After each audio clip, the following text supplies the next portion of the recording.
welcome to By the Way with Beth and Stacey. I am Beth Cooper. I'm Stacey Earlywine, and we're just diving into spring. More and more. Flowers are blooming. It was actually really hot yesterday, and I was sweating. And then I don't like it. It was 87. It was 87 yesterday. My kids were like, is Stacey's pool open? Yep. And I'm like, well, probably, but we don't have time to go. And two, like, I wanted to go and, like, sit in the air conditioning and, like, pull out my Christmas decorations. I'm like, I am not a heat person. I do not like it. I am miserable. Yeah, and I was outside from the time I went and picked up Jack, took him to school, and had Joanna with me. We didn't even stay inside. We didn't go inside one time. We were outside the whole day. What do you do the whole time you're out there? That's a long time. It is. Well, let's see. We pulled some weeds, and we looked at the flowers, and then we got the dogs out, and we blew bubbles, and then we sit in the little rocking chair that I have out there on the side yard, and then she drives her Jeep, and then we get more shovels, and we dig in dirt that we found, and then we blow more bubbles, and then we ride our bikes. I guess I kind of... Then we remember those days. And then I'm exhausted. That's why I'm so tired on Mondays. That's why I don't do anything after they're done. And then we did that. And what else did we do?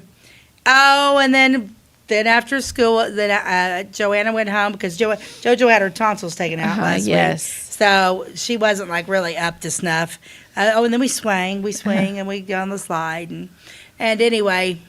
And then Pawpaw mowed the yard, so she rode on the rider with Pawpaw for a little bit. And then Paige came and picked Joey up at 1 o'clock. And then I picked Jack up at 3, and we hit Bullards and bought a new concrete turkey to paint. Oh, turkey. Oh, fun. Okay. I didn't bring it home with me because it's not. Yeah, are they going to deliver? It's not that ginormous one on the road. Oh, okay. I'll buy that one. But I did buy. It's a pretty good size. Pawpaw's going to have to come get it. Oh yeah, he wants a turkey because what I wanted to buy was like the rooster because we're doing the chicken coop thing. I thought how cool would that be having paid a rooster by the chicken coop. Yeah. And but he was like, I shot a turkey. I want a turkey. So I don't know. I just let him. I'm that young. Well, you can do a rooster next time. I'll do a rooster next time, and it won't be the first thing we paint. Of course, he's like, let's go paint. He's like, baby, I can't even pick it up. He's like, well, they'll put it in the car for you. I said, well, who's going to get it out? Yeah. No, because that concrete stuff ain't. But it is fun. We like doing it. Yeah. We have a good time with it. So I have a concrete chicken that used to sit out by our chicken coop. Do you? It belonged to my grandma Rose. Well, strike. It's in the garage right now. I need to bring it around to the front. But we used to have it sitting by the coop, and it looked from a distance, you thought it was a real chicken. And I honestly, I think that whoever years ago we had chickens without having, I guess, approval to have them, and whoever spotted our chickens, I think they spotted the concrete one and thought it was real. And then once they started poking around our yard, they're like, "Oh, they do have live ones." Have chicken. Well, I'm gonna do that. But I got my chicken coop. It's a little chicken coop. It's just cute. But then I've got like a another like screen, like it's got like a. It's almost like a dog pen to put the chicken coop in. Does that make sense? And it's got like a metal roof that's like UV water, because like the chicken coop we have, it's little because we're just starting out. We don't even know what the shelter part is little, but they'll have a bigger run. Yeah, that's it. Yeah, that's the run. Yeah, that'll be the run. So and I plan on letting them out whenever I'm there. And we're putting them on one side of the house. It's where we tore that house down. It's too low and it gets too wet. So the chickens are literally going on the other, like between mine and Dale's house. I have my little swing there, and then there's a tree we cut down, so it'll be put them right there. They'll get sunshine. They'll get shade. Yep. Sounds they'll get morning sunshine. They'll get afternoon shade, and then I can just sit in my chair and let them run all over that. And then the kids can be out there. But that's the side the kids play on, where their toys are at, and we can just. Yeah, they should be incubated today. They're starting today. Stephen Smith is. Okay, great. Getting them. Our baby chicks are doing well. What's going on with yours? They're growing. Baby chicks grow so fast. It's like 24, and like I really want to put like a time lapse camera on them just for 24 hours because I really think like the first 48 hours, 24 to 48 hours, like they start out like the size of your fist, and by like the second day they're like twice. Yeah. Like they double. They grow so fast. So mine are all getting their little wings and learning to starting fly. To look a little bit. They're in that weird junior high age. Yes, that's what they're at. Yeah. Yeah, because it's almost like they're super cute, in elementary school. Then they get that weird, awkward junior high, and then they blossom in high school where they look beautiful. Yes. But that's where we're at. What'd you do with the other chickens, your old ones? They're still in the coop. Are they? So our chicks are in the garage. Well, how does that work? Do you introduce? Because how many you got? That would give us too many for being in town. We can only have 6, right? Yeah. So the old ones are going to live on a farm. Cool. They're a little bit. Is that what you're telling the kids? That's a code word. No. They really are. They really are going to a farm. They're still laying. They're still pretty good layers. They're just aging out a little bit, so we're switching them around. But they are going to be very happy. So. Oh yeah, and then that's all. Yeah, so I'm really into it. And then I bought them like this thing that you lean up against it, and it's got like this so they can... The steps. They can roost up there. And, or it's not, okay, I'm learning I bought the 1, 2, 3 backyard chicken guide at Tractor Supply, so I've almost read this whole book. Okay. But yeah, so I'm learning but I called Beth the other day because I opened up my thing. I'm like, I'm going to have 6 chickens, but there's only 3 places for them to lay. And she was like, oh, no. It's fine. Our chickens use the same. We have like 5 different. So they don't sit up. They just lay boxes, and they only use one. They all share the same one. All of our eggs are in one. All of our eggs are in one basket. But why? But we use buckets. We use plastic buckets laid on their side for them to lay in that have a little bit of bedding in there because. That way, if they get poop on it or whatever, you can just hose it off. Like if it was a wood box, it's harder to clean. So we use plastic buckets. Yeah. And just take them out and wash them. Yeah, because I'm just like, why would, so they just get up there, they lay, and then they just get off? They don't sleep there. That's just where they lay. They'll just like, boop, boop, boop, boop, boop, so they like to, where they roost is where they sleep. And that's like a bar that's up high. Yeah, I saw that's where they'll sleep. Yeah. They'll go to the highest point to Will sleep. they go inside, or will they go like on that one bar that I bought that it will be exposed to will they go inside? Will they always sleep inside, or what will they do? They'll probably always sleep inside. But if you have a bar that's higher or the roof of their shelter and they can get up there and they're still kind of protected, they might sleep on top of the coop if they get up there. Well, yeah, who knows what they're going to do? Apparently, they've got minds of their own. They just do their own thing. Yeah, I don't know. But how did you get yours predator-proof? Because I've been reading about being predator-proof, too. So that terrifies me. Yeah. Living in town, and we live on the edge of town. We have, like, predators. There's and predators. Raccoons. And so we actually dug down the perimeter of our coop and buried a fence down there that's real tight. Like not just chicken wire. It's called something else. Yeah, it's the kind that's like nothing really can get through, and buried it around because a lot of predators will burrow in. Even like everything likes to eat chicken. Snakes eat chicken. Hawks eat chicken. Minks, cat. Well, cats don't. They were talking about cats, dogs, and everything in my book. Dogs. Yes. Be careful with them. My cats. Okay, so my cats and my chickens will hang out together. There's not. You think just because they've been raised together? No.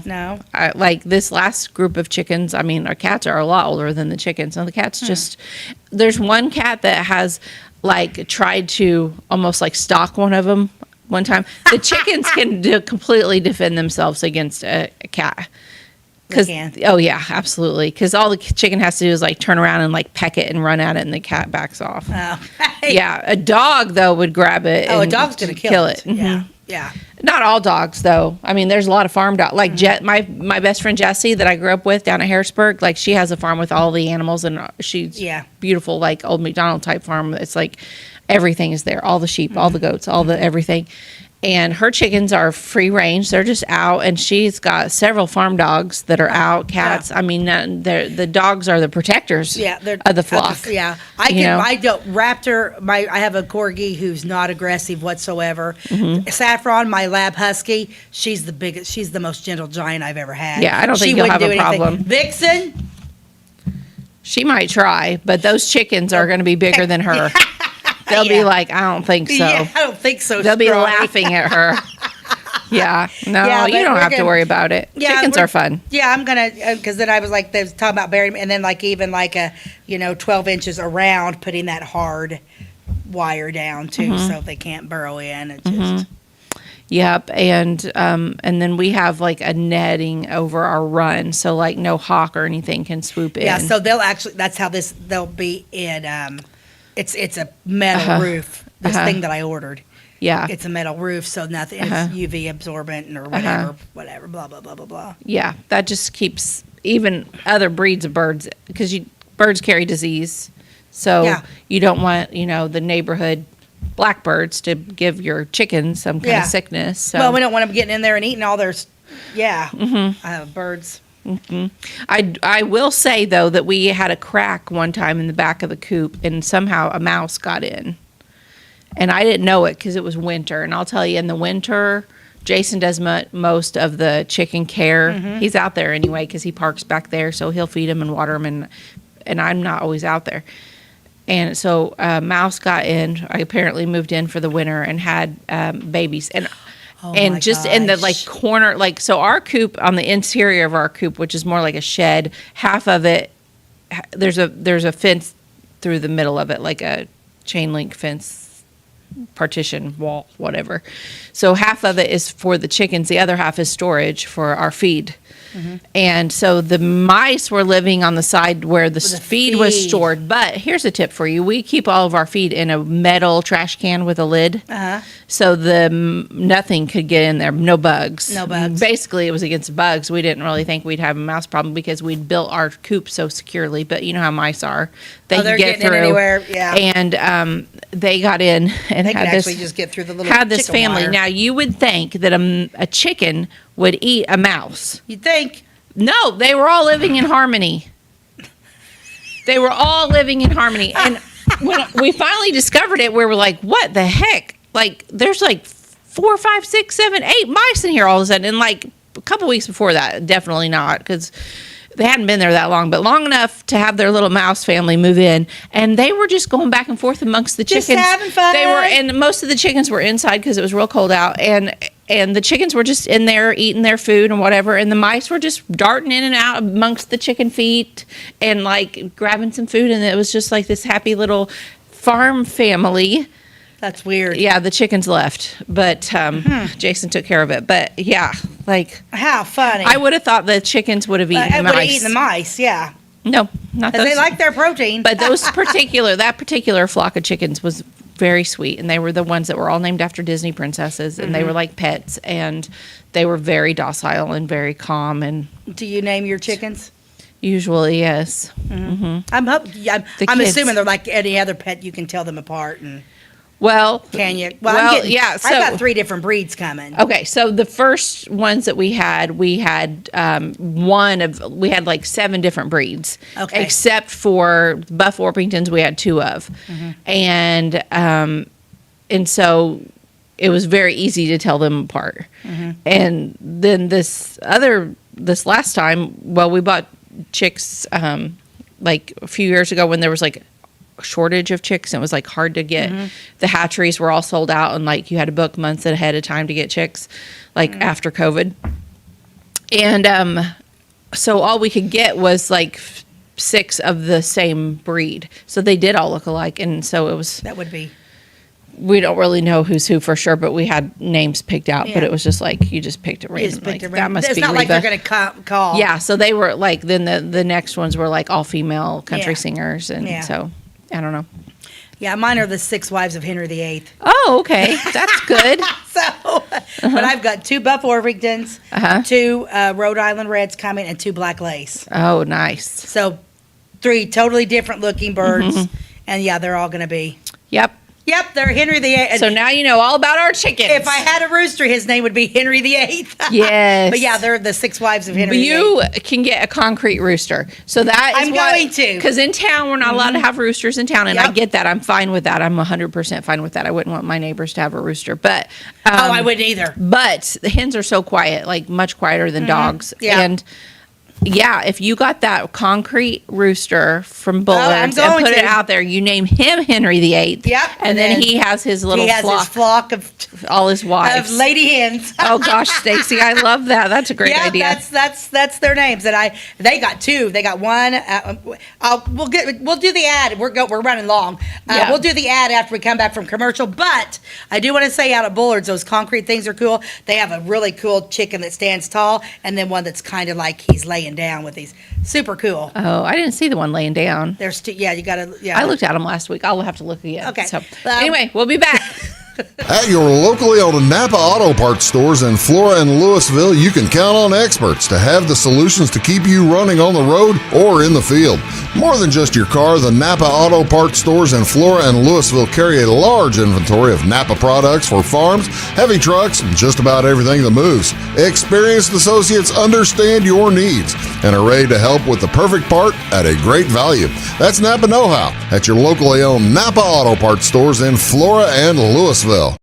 Briscoe Surplus Sales on the northeast edge of Flora is your one-stop do-it-all shop. Looking for rugged boots and footwear from great brands like Lacrosse, Rocky, and Carolina? They're there. How about top-notch small engine parts and service? Briscoe Surplus Sales has it. Whether you're wiring your switches or switching your wiring, Briscoe Surplus Sales has the solution and the know-how to help you get the job done right the first time. Briscoe Surplus Sales, your one-stop do-it-all shop.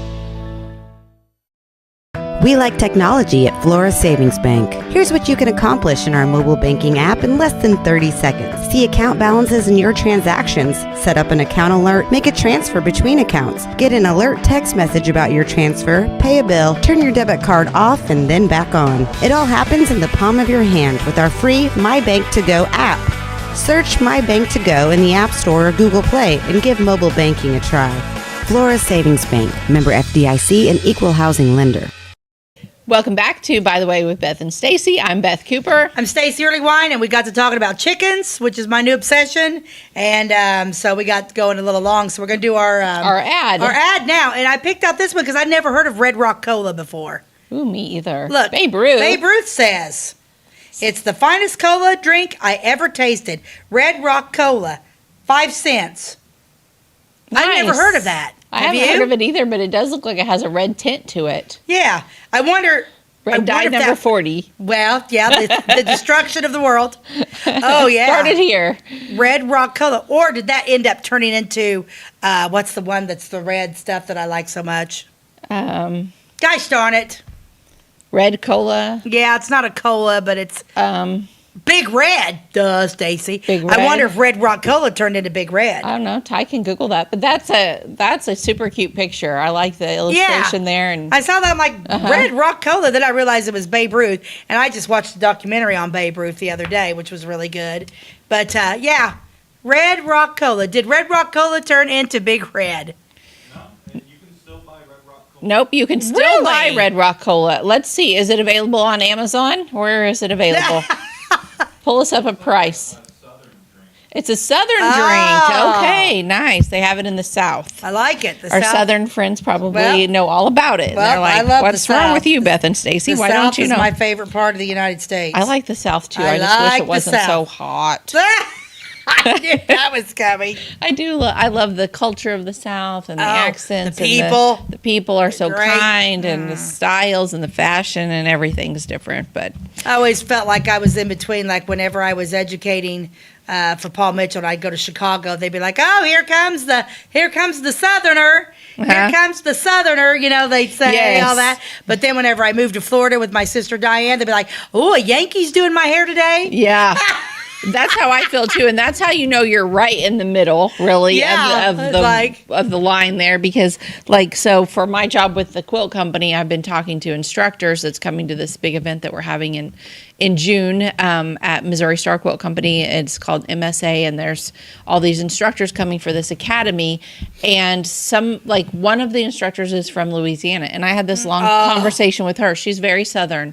And she commented on how Northern I sounded and how she could tell I was from Illinois. And I was kind of taken aback because I'm like, well, that's funny because I just got off the phone with this other instructor. And he and her are going to share a teaching space they're going to share a classroom and take turns. And he's from Chicago. And he and I had commented, and he could tell that I was from the very southern part of the state. And, he's like, and she's like, you sound so northern. And it's like, well, I am the middle between you two because he is very Chicago accent and she is very southern. So anyway, That's it. Yep, that's where we go. That's where we go. Okay, so What do you got for us? I've got some interesting little side stories here. Okay. So this is gonna be another episode with 2 or 3 different things. So I'm still pulling information from Pauline Colburn. Yeah. Okay, so Pauline is the one that used to write for the Advocate Press back in the late 70s, and she's I don't know her. I didn't. She's passed away now, but she might have had a little bit of ADHD. She just because her columns were like never like in depth on one subject, but she would change the subject like this, like every few sentences was a different subject. So she was just hit and miss. But she was well liked, and everyone loved her. And back then, everyone phoned her information. Her phone would ring off the hook if she had one little typo in her article that ran in the paper about history. Or she had her phone ringing off the hook for the entire week of people telling her, "Oh, you said this, but you meant this," And she actually enjoys it. I think for the most part, she talks about who has corrected her and stuff in some of her articles. She's like, I know who you are, and I'm going to write about you. But people also mailed her information or wrote her letters and told her about what they knew about their family history or what was going on. Okay, so this one's funny. This one was on Clay County history, and it was sent to her, or Clay City history, and it was sent to her by a Clay City reader of the press.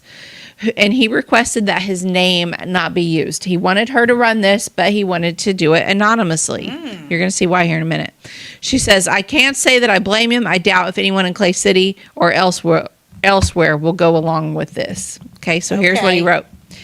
Mrs. Colburn, one time, Lone Wolf, that's all capitalized as a name, Lone Wolf, an old Indian, was lonesome because he couldn't find a wife. So he made one out of clay.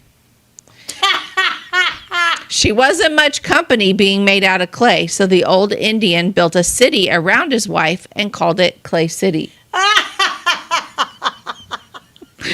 One day, this is great. One day, Lone Wolf didn't have anything else to do, so he took his basketball and dribbled from Clay City to Flora. He was a really good basketball player, so he just named both teams Wolves. Okay. Now, because his name was Lone Wolf. Lone Wolf. Now, Wolf wasn't lonesome anymore when he played ball against himself. He died in 1855 with a broken heart because some newspaper reporter let the air out of his ball. Yes, you can still hear Lone Wolf crying 7 nights a week out in the Clay City river bottoms. Wow. Unless that's just some poor guy reading his Jack Thatcher column. Oh, no. Can you believe this? This is what somebody sent her. And she ran it in the paper because, it's kind of hilarious. That's funny. I'd love to know who wrote that, but we'll never know. But apparently, he wasn't a fan of Jack Thatcher's column. Apparently not. I don't know. Oh, but at that time, Jack's column was a sports column, so it says perhaps if the great Lone Wolf is laughing at Jack's sport column, this is in Pauline's words. Yeah. Perhaps if the great Lone Wolf is laughing at Jack's sport column, it is because the poor soul knew nothing at all about football. He understood only basketball. Perhaps also he is the reason Clay City High School hasn't and never has had a football team. Anyway, I shall keep the letter on file just in case there may be some skeptics, but I can assure you all that I don't have a vivid enough imagination to write such a tale. I wonder who got Pauline. I think she had a daughter. I wonder, where all of her research stuff went. Where's it at? Where's her real files? I have some stuff that's typed out here that was from her, but oh yeah, because her articles are fun to share. If she had the source of that letter. He dribbled his basketball all the way to Flora. Okay, so then she goes on to talk about food. She says, another reader who also wished to remain anonymous sent me a clipping from the Daily News Record special Ford Week edition that was published in late August of 1960. She said, I may have written it. I don't remember, but at least I approved it for publication. So she was like a publisher or the editor at the paper, I don't know, in 1960. The headline is Gourmet or Epicure, either describes Flora. And here's the gist of the article. The people of Flora, from the days of its first settlement, always have eaten well. Venison, wild turkey, quail, and prairie chicken. We don't have prairie chickens around here anymore. Rabbits, squirrels, raccoons were the early meat staples.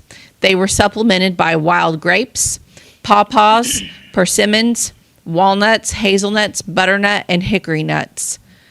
Okay, so wild grapes, you ever came across any of those? Nope. Me either. They ate them all. The only thing I came across is if you go on the east side of the Ball Diamonds down there's wild asparagus growing right there in the ditches. Okay. Just to let everybody know. Hey, Ty, pull up a picture of a pawpaw tree and a pawpaw fruit, please. What is that? I'm going to talk about that here in a minute. Its prairie fields grew corn and supplied its bread. Sheep sorrel, wild onion, and thistle provided cooked greens. Now, when I see thistle growing, you know what thistle looks like. Jason digs it out. I think in the years we've owned our house, which is over 22 years, something like that, maybe one thistle in our yard. I don't know. Our neighbor's yards had a couple, but that's something you immediately get rid of. You want it. Like Jason's mom had some thistle in her yard like a year ago or something. Jason was like, "Mom, you got some thistle here, and we got to get rid of it." But they ate it. That provided the cooked greens, wild onion and thistle. So we all know wild onion growing in the yards all the time. All the time. Can you imagine chopping that up along with some of the thistle and that being your cooked greens? No, I can't. That's disgusting. That's gross. But that's what they ate. Okay, so that's- let's look at this pawpaw tree. I've always wanted to own a pawpaw tree. That is a pawpaw tree. They are still around here. They are very hard to find. Their fruit is called the banana of the Midwest or the banana of the South, something like that. We still have those around? They are very hard to find. So years ago, I spotted one on a four-wheeler ride whenever I was young and out riding four-wheelers on the weekends. And I was on a friend's land, and his grandfather was still alive, and I went to him. His name was Bud. And I said, I saw the strangest tree and I loved it. It was so cute. And he's like, tell me about it. And I told him what the tree looked like. And he said, that is a pawpaw tree. And then he told me about pawpaws. And I'm like, I want a pawpaw tree. Well, pawpaws are not something that you find at Bullard's Produce. You have to order it? I don't know. I haven't even tried. They grow in the woods. They used to be everywhere, but now they are very hard to find. And they grow a fruit. You can see some in her basket there. Ty, do you have a close-up picture of the pawpaw fruit? This is what it looks like. And these will fall in the woods and the deer will eat them. So if you know that it's time for the pawpaws to be ripe, which is usually, I think, in late July or August, you can go and, if you know where there's a tree and get them before the deer eat them. But they go quick after they fall. They rot and the deer eat them. So you have to be on it. Okay, so I have a friend who several years ago wanted to find a pawpaw and asked me if I knew where any pawpaws. And I was like, I only know, where there's one. We got permission to go back there, and we hadn't timed it right, and the pawpaws were already gone. Oh. And so I have yet to actually eat one. But they're supposed to be really, really good. They call that the banana of the South or something. I don't remember. There was an article in like one of the magazines. It was like pawpaw, the banana. I've never Ty, heard of Google it. that too. What the banana line is about that. I don't Never know. heard of it. Pawpaw. Never heard of it, Abby? But if you own Me woods, if you own land, you should check because you might actually have a pawpaw tree. They're not very. You can see by that picture with the lady. They're not a huge tree, not big. and they're very like. They have like They're a very beautiful nice colors. round shape. Yeah. Very pretty. But it has to grow in the woods. Would it grow? I don't know. I don't know if it has to grow in the woods or just it happens to be the only ones I know of are in the. Coop? Beats me. Beats me. That's We'd have to look into that. Okay, so back to the food around here in the early days. Sassafras tea was the main drink with metheglin for an aperitif. Aperitif? I don't know what that means. Mothaligan was the mead of the old gods and was simply the waste honey made very sweet and slightly fermented. Okay. Persimmons provided both persimmon beer and persimmon pudding. No, thank you. Yeast was used for many more cooking chores than beer. She said, here's how the Frontier family made it. They boiled fresh hops in a kettle, and then they draw off the liquid. And in a quart of this, they put 3 finely mashed potatoes. And in this lukewarm mixture, dissolve 2 or 3 cakes of yeast from a previous batch as starters. Add cornmeal to make a rich batter. Roll it out on a smooth board to half-inch thickness, then cut into squares of an inch or so. Put in a warm place, but out of the sun, and allowed to dry. It kind of sounds like hardtack or something. Okay, this is the part that I never heard of this kind of pie. Well, I'm going to make you wait on that. Oh, okay. We're going to talk We're about going to take pie a when we commercial get break, back. and we're going to talk about pie. Okay, we'll be back. If you're looking for a loan for your brand new home, call Clay County State Bank. If you want to transfer money so your future will look sunny, call Clay County State Bank. We got checking and savings and bill pay too. An online bank, just ask our crew. For all your banking needs, we think you will agree. Clay County State Bank is the place you need to be. Clay County State Bank. Tomorrow. Some fear the uncertainty it brings. Some trust the promise it holds. At Grinnell Mutual, we are always looking forward to tomorrow, growing and innovating. So even if the plans you have for the future aren't the same as the plans that the future holds for you, you can be ready. Because we'll be ready, like we have been for over 100 years. Trust in that. Trust in tomorrow. Talk to your mutual agent today. Your local agent is on the square. Louisville, Clay County, Farmers Mutual Insurance. At Clay City Banking Company, we're all on the same team, regardless of zip code. At home, work, school, or across the country, you can be part of our team with our cutting-edge mobile banking products. From your hand, you can check balances, transfer money, make deposits, and pay bills. Looking for a loan? We've got you covered with our mortgage, agriculture, commercial, and consumer loans. Join our team today. Clay City, Flora, Louisville, and Fairfield Banking Companies. We're the hometown banks, member FDIC, and equal housing lender. Welcome back to, by the way, with Beth and Stacey. So we're talking about food in the old days when the settlers were first coming here, and Pauline Colburn was writing an article about it, and I thought it was interesting the ones that she chose to talk about. One of them was vinegar pie. Sounds horrible. Vinegar, I'm not a fan of. But after you hear this recipe, I don't think it was maybe quite as bad as it sounds. So not she, because this was way before her time too. This is what the settlers would do. Add 1/2 cup of tart vinegar to enough water to fill 1 pie. Sweeten to taste with brown sugar or honey, and add a lump of butter as big as an egg, and bring the mixture to a boil. Then add 1 heaping teaspoon of flour. Stir while boiling until the mixture has thickened. Pour into a pie pan lined with pie dough with top crisscrossed. Bake in a hot oven until like jelly. That does not sound good. Well, it doesn't, but I'm kind of a believer if you add enough brown sugar to anything, it tastes a lot better. Yeah, I'd have to add a ton. It says add brown sugar or honey to sweeten to taste. So if I had to sweeten to taste, it would be like a lot of brown sugar. Yeah, but then how do you, because like if you had too much brown sugar, doesn't it get soupy? It wouldn't set It's up, already right? soupy. I mean, it's going to be a soupy thing. I don't know. I don't know. Not a fan. Yeah. I'll pass on vinegar pie. Mm-hmm. If anyone out there wants to make it, though, let us know how it turns out. Yeah. Crazy. The early Florins, that's what she called the early people in Flora. Florins. Florins. Are you a Florin? I am a Florin. I always thought it was Florian. But Florian. I would have thought Florian. Florins. Florins. I think I like Florins better. The early Florins had pancake parties. I'm down for that. I'm down for a pancake party. The pancakes were made of 3 dozen eggs, very little flour, and were baked on long-handled skillets. So this is like keto pancakes. Very little flour Very with 3 little- dozen eggs. Yeah, so I'm thinking you're making eggs.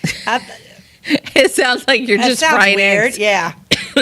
She said the pancakes were as thin as wafers, and they were stacked 18 inches high on plates and then flooded with wild honey. 18 inches. A ruler's, this is like 12, here's so a ruler. so this is like 18 inches. Yeah. So that is one really high stack of eggs, fried eggs that have a little flour in them. Yeah, that sounds weird. That's not my kind of pancake. So. That's not mine. Moving on. Yes. Yeah. Okay. So we'll call that good on the food. She switched to a different gear. Did she switch gears on She us? switched gears. Mm-hmm. Okay. So on this one,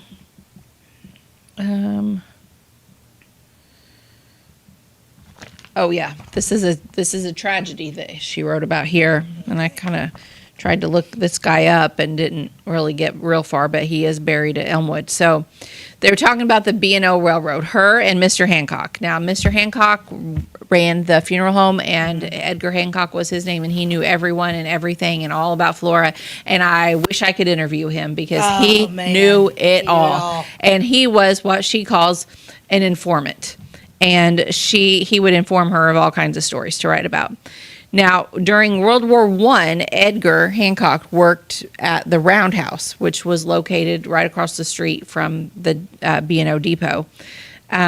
He said that all the employees took the same lunch hour, and they would eat together. Now, back then, the whistle, the railroad whistle, was located at the Roundhouse, and they would blow that whistle at 7 a.m., at noon, at 12:45. Because that signaled the end of your time to eat, and then again at I think it was 4 or 5. I don't remember the other one. I don't have it highlighted, but anyway, and I wish they still did that. I mean, my childhood they blew the noon whistle in Flora. I miss the noon whistle. I want to bring that back. And the last I knew, I like the noon whistle. That whistle was still located in the old City Hall building, which is now owned by the Storm Brewery. It's still there. And so my shout out to Storm Brewery is if you have access to that and you own that, can you please just bring back the noon whistle? And if you don't remember the noon whistle, it is not super long like a tornado siren. It is just a whoop. It's fun. And then I done. like the noon whistle. And that means it's time to go eat. I think whenever we went in that building with Mike Stanford, Yes. when we were looking at it, and I think the reason why the noon whistle does it, because like if you start it, didn't he say something about like you can't hardly shut it off? It's somehow now connected to It's the something- storm siren, the Yeah. long whistle. But Yeah. there is a way around that, I'm sure. I mean, Well, we gotta it's fix it. 2025. I say fix it, bring back the noon whistle. Or let's just do something different. And I want music downtown. If we can have it at Christmas time, I don't know why we can't have music downtown 24/7. I don't know why either. I'd like to do that. You should too. make it happen I from think the I will. theater. I think I will. Okay. So we're talking about the Roundhouse employees at noon. They stopped to eat, okay? And there was a man named Carl Henry, and he kept poking his head around the corner of a partition to rib the group. So he's kind of joking them, and he would poke his head around and be like, saying something silly, and then back, and they'd be like, Carl, he's being so silly, and then he'd be like, I'm back again, and then he'd be back and forth, and they were just having fun during lunch. Well, in fun, Cecil Marbury, he was one of the men sitting there eating, and he threatened Henry with a flaming torch every time he showed his head as a joke. So he had a flaming torch. So Not good. Carl Henry would be like, hey, and Marbury would be like, I'm going to get you. And then he'd be like, here I am, come and get me. And he'd be like, I'm going to get you. Blah. And so Carl didn't poke his head back around the corner again. So Marbury just flicked the thing, just they were just goofing off. I mean, and let me be clear that this Cecil Marbury never ever meant to hurt this Mr. Carl Henry.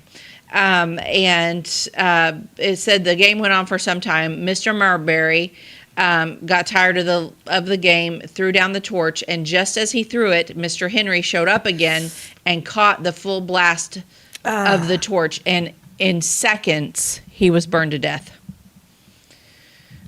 Can you? That poor guy. He had to live with that the rest of his life. I can't even imagine. He never meant to. They were all friends that worked together. It was just a silly game, a very silly game. This all happened right across from the depot there, like not across like where Huck's is, but across Blue Mound where the Roundhouse used to sit. There's an old building there now, kind of back in the trees. Wow. That area, okay? And that is where Mr. Holy Carl cow. Henry passed away.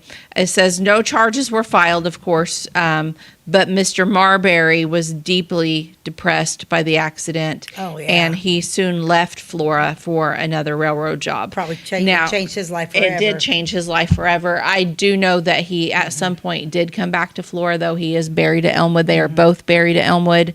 Carl Henry is buried there. The Marburys are buried there. That would be an interesting cemetery tour story. Mm-hmm. Should mark that one down. Yep, I sure will.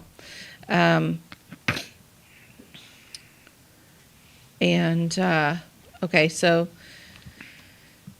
then this is another roundhouse accident. No one dies in this one, but it's just a fluke accident. Again, told by Mr. Edgar Hancock. At the beginning of World War I, a pole to fly an American flag was erected at the building, at the roundhouse building, okay?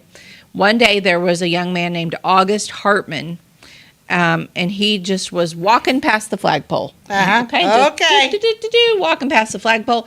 Just as he was even with the pole, it collapsed and bashed Mr. Hartman in the head. Just a fluke accident. Apparently when they had put it up, erected it, it didn't maybe get done correctly. I don't know, but it collapsed. And just at the exact same moment, somebody was walking by. I mean, the odds of that. What? Yeah. But it didn't kill him, but it says he never regained his previous mentality. And rumor was rife that he was a German sympathizer and got his just desserts. Not so, I say. His wife was a woman named Ida, Flora's exclusive dressmaker. I think they were very nice people. I think it made him probably had a traumatic brain injury. Yeah. These days they know more about things like that. Back then, World War I, it was just like, well, he's never the same. Nope, they're done. And she probably continued to work to support them because I'm not sure maybe if he could have. But just a fluke accident. Just life is so weird. And the part about, and this is the thing about Pauline, she'll throw in tidbits that aren't necessarily true. These days that probably wouldn't fly because you'd get sued. But, and she just throws in that rumor was rife that he was a German sympathizer. Well, most likely he wasn't. Probably and not. that doesn't pertain to the story at all and didn't need to put in there and probably only continued to put a mark on his family that didn't need to be there. So, Pauline, I would like to sit down and talk with you, and I don't think you should do that. We need to take another commercial break. Okay, we'll be back. We'll be back. If you're looking for a loan for your brand new home, call Clay County State Bank. If you want to transfer money so your future will look sunny, call Clay County State Bank. We got checking and savings and bill pay too. An online banking, just ask our crew. For all your banking needs, we think you will agree. Clay County State Bank is the place you need to be. Clay County State Bank. Tomorrow. Some fear the uncertainty it brings. Some trust the promise it holds. At Grinnell Mutual, we are always looking forward to tomorrow, growing and innovating. So even if the plans you have for the future aren't the same as the plans that the future holds for you, you can be ready. Because we'll be ready, like we have been for over 100 years. Trust in that. Trust in tomorrow. Talk to your mutual agent today. Your local agent is on the square. Louisville, Clay County, Farmers Mutual Insurance. At Clay City Banking Company, we're all on the same team, regardless of zip code.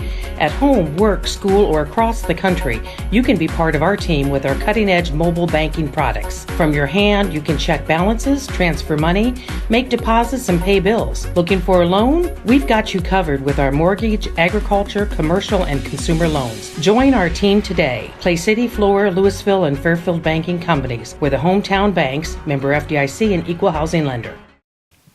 Welcome back to, by the way, Beth and Stacey. So we're going over some of old Pauline Colburn's old notes, things that she wrote about in her newspaper column back in the 1970s. Okay, so now she's going into another going into another paragraph about some factories that were in Flora. And we've talked a lot on different episodes about what was here and what wasn't. And there was a couple of things mentioned in this that I didn't know about. And maybe you do, maybe I just forgot them, but I'm going to go back over it. Okay, so she said that she had some notes here from a Mr. McKinney, and he told her that there was once a canning factory next to the Flora Lumber Company. Okay. Do we know about that canning factory? I didn't. I don't think so. Okay. On West South Avenue, let's Yeah. talk about where that is. You know, you're a South Ender. Where's South Avenue? South Avenue, I believe, is just right behind that road that's like when you cross the tracks. That first road. That first road to the left, I think, is South Avenue. Okay. There was, so West South Avenue would be back behind Dairy Queen on that road that runs on the other side of the tracks. Yep. The south side of the tracks. The south side. That road. Okay. There was a vinegar factory there. We have covered a vinegar. Vinegar factory. We did cover a vinegar factory. Maybe that's why they made their vinegar pies. A seed mill, and a copper shop. Chester Copper Pot? No. Copper shop. Copper shop. Copper shop. No, I didn't know. Then to the south, there was a block house where concrete blocks were made, and Grover Turner was in charge. I didn't know that. Concrete blocks? Nope. Didn't know about that. Then she says where the Hockman house now stands, south of the railroad tracks, was the Kramer home, which was later known as the South Side Hotel. Is that the one that's on the corner of Blue Mound? I wanted to cover that house. So if there's someone out there My watching. friend Kim Keller lived there when we were children. Okay. There's got to be some history in that house. Yes, I always wondered if it was the railroad, like the railroad owned it, and that's where their bigwigs lived. You know. I don't know. But now it sounds like it might have been the South Side Hotel. It might have been the South Side So Hotel. if you know anyone that knows anything about the history of that house, I really want to cover that, and I just don't know who to contact. But that house has a lot of history. It's like still I said, standing. I It will would be. contact my friend Kim Keller. She lived there. It would be gorgeous to completely. If I had won the lottery and there is a family that lived there, I would be like, "Gee, you. I wonder if it's want to empty sell now. it to me, and can I redo it, or can I just give you some money and you redo it because it has potential to be gorgeous. Yeah. Gorgeous. Yeah, I'd never been in it, but I wrote that down too. Yes. Yeah, I didn't realize that. But yeah, I don't know if anybody's in that. I don't know if they're in that house or not. What's that? Well, I got some old papers here, and I had them in case I wanted to pull something out of it. I know I've only got a few minutes, but I thought I might just see Hey, what's what's in in the that rummage sale? rummage sale. Right up here, top right. Oh, rummage sales. Do we even have very many rummage sales anymore? Because, you know why? Everyone takes their stuff to Everybody country takes their closet. country closet, yeah. There are still some, but not like in the old days, man. I don't know if you can see this, but it's like it has like the dotted line around the rummage sale So you can listings. cut it out? Cut the puppy out. Me and my grandma Rose, we'd cut that out and we'd jump in the car. We'd get out early. Yep. It was a big deal. Okay, so this paper is from 2001, May 31st, 2001. This 24 years. And What do they got for sale? this is rummage sale. Rummage, crafts, baked goods, miscellaneous, some used tools. It's always a good idea to put some used tools in there You because never that know. attracts the men. That's right. Then you'll have men and women. Friday, June the 1st only, 8 a.m. to question mark, 701 West 6th, Flora. Okay, rummage sale to be held during townwide rummage sales at 217 East 6th from 7 a.m. to question mark on both Friday, June 1st and Saturday, June 2nd. Furniture, clothing, baby furniture, miscellaneous, plus a Chevy Camaro. What? We will also have a lemonade stand. A Chevy Camaro. and a lemonade stand. Wonder what the Camaro sold for. Gosh, This I don't one, know. 216 East 3rd, Saturday 7 to 1. Nice name brand clothing for ladies, men's, girls, size 4 to 14, boys. Also shoes, purses, household, cake decorating supplies, fabric, heirloom pattern, false craft dishes, and accessories. At 12 o'clock, a free merchandise table will be set out.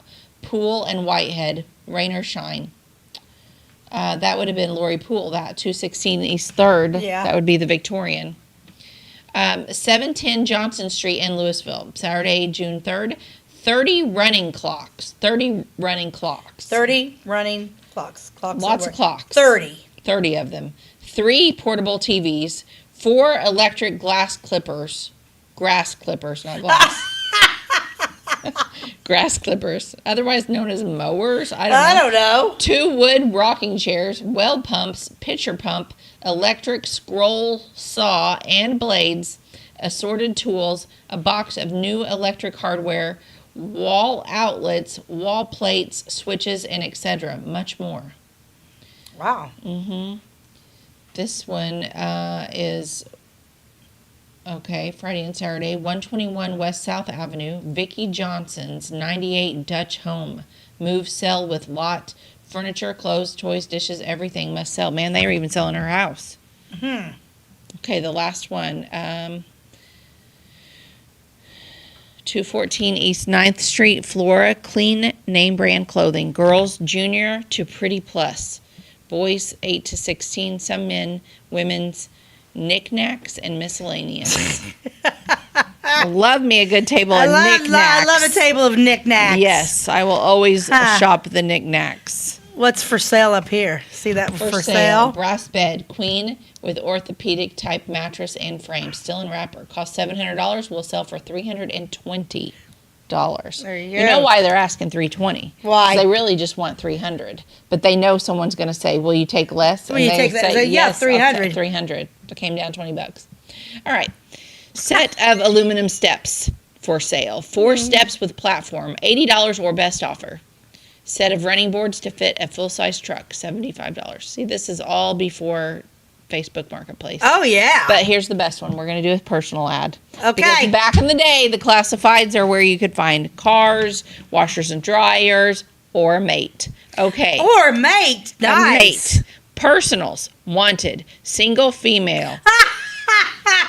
Any age. Black or white. With driver's license and possibly a non-smoker who lives in the Flora or Olney area. Please send letters of interest to P.O. Box 100P, Flora, Illinois 62839. So 100P, when you ran, so I know this from working at the paper, when you ran an anonymous ad like this, like in the personals, that P.O. Box 100P, that was owned by the newspaper. Oh, okay. Okay, so you couldn't track who you were mailing it to. It was owned by the paper. So then, like, we would get our mail, and then we would go through, and it would be like, oh, this is a response to that ad or whatever, and then we would put it in a pile, and then we knew who ran the ad. So then, like, I would call the phone number associated with that ad and say, hey, Mr. So-and-so, I have some letters of interest, and he would stop by, or she, or whomever, and pick up their mail. Yeah, so that's how it worked. Oh, back in the day. Back in the day. What on earth? Yeah, he's Wonder looking. He just needed a companion that could drive. Chances are I don't really want a smoker, but hey. He needed somebody to my hang out with that liked to drive. That could I drive can't him around. even. How funny. Okay, so with all my hometown journal papers, we're going to start doing some of these things. That's funny. Okay, I don't know how much time we have, but I can read. You got some time. Okay. Yeah, 5 minutes actually. Okay. So here's some homes for sale. Oh yeah, I like these. And then you guys can guess the prices. Games. This is Herring and Associates Real Estate. He did not put the price on some of these, so I'm going to skip over them. Yeah, skip them.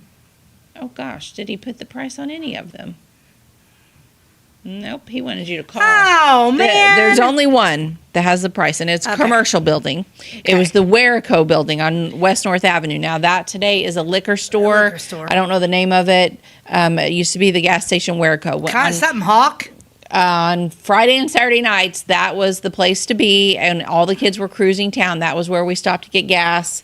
And Waco? Werico. And people would... I watched a documentary on Waco. Okay, no, it had nothing to do with Waco. It was Werico. And it was just a small little gas station. That's where everybody got gas. Everybody laughed and joked, and we had a lot of fun in that parking lot. Okay, Werico. This is in 2001. This is a real buy for anyone considering a business in Flora. Werico building on West North Avenue, listed at only ... What's your guesses? Werico gas station listed in what year is it? 2001. 2001, 37.5. Okay, Ty.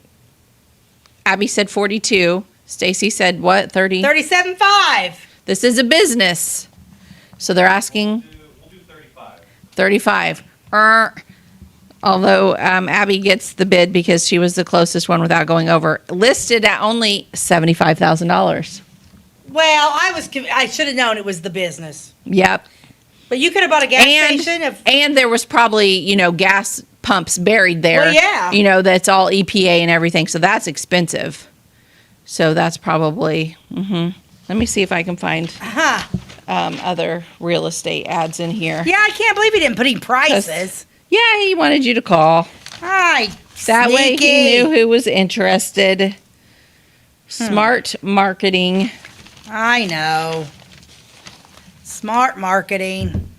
Who's that old couple celebrating their 40th anniversary? John and Lena Jackson celebrate their 40th anniversary. I did not know John and Lena. Hey, there's also back then, but I may have that. Yeah. back then. I think some of this stuff I thought we had already done. But let's see. And some of it I'm saving for other Space things. camp. Yep, space Fun. camp. Kids went to space camp. That'd But be no, I fun. don't see any other listings for real estate. Well, we're almost out of Gosh time darn. now. But that'll be something I like to pull those out every now and Oh, then. I do too. And talk about what house prices were. So Yeah, that was fun because we did that one other time. We were we were short on our story. It's Yep. It's a lot of fun. Yep. But yeah, I guess like I said, it was Werico would have been an actual. Business with Business. gas pumps. Now, why do your hometown journals have color? Okay, so some times we would put color. This one is purple, and it usually had to do, a lot of times in the early days, with 2001 was early day, but if there was somebody that was running an ad that was paying for the color in the ad, we would do a special color in our thing too. So this one was the spring shopping guide, and it was purple for spring. Oh, okay. And so we would sell these ads. This is what paid for the paper, because it wasn't expensive to get your subscription. That's not what kept the paper going. Right, What it's kept ads. the paper going was ads, which the Hometown Journal tried to be low on ads, high on reading content. So it was a real balance.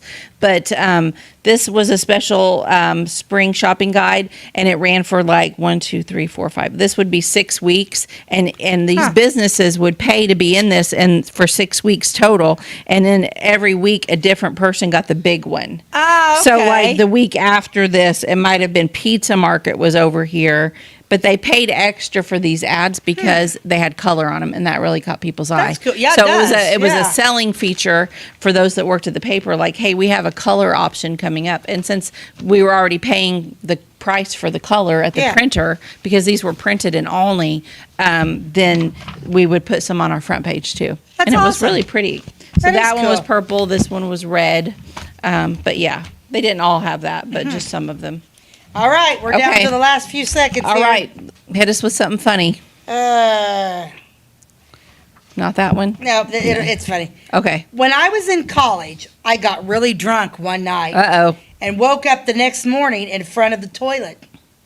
Right, my roommate asked, "Are you sick?" I said, "No. I just wanted to see what the dog liked about this water." Oh, gosh. That's a good one.